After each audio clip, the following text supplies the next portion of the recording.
Vivian Green, but any author will tell you that the center of a novel is always the person into whom they project themselves, however reshaped and reimagined.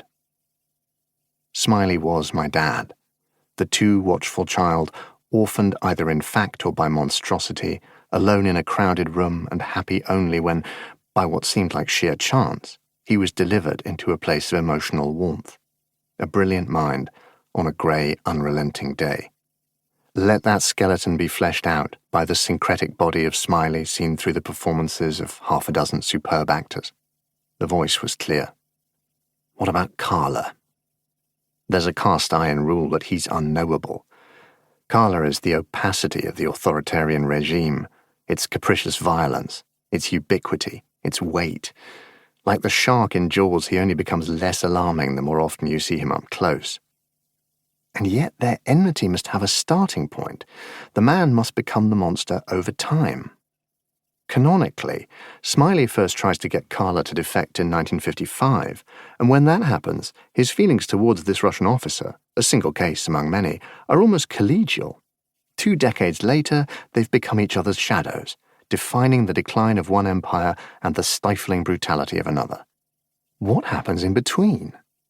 That's part of what we're here to discover. And of course, Smiley's stories are not in the end about spying.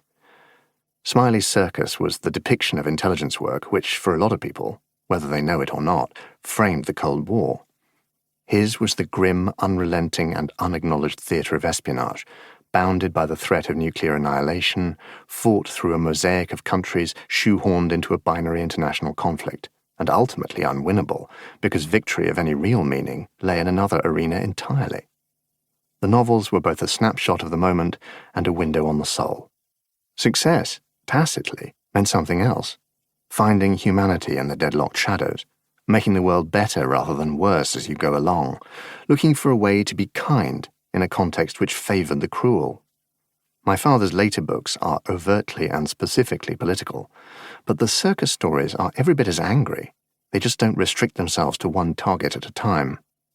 The Cold War as it was is over, so Karla's choice cannot on the face of things be an image of the now. On the other hand, the pressing need to choose compassion, be it for conscripted enemies, refugees, future generations, or ourselves, has never been more stark.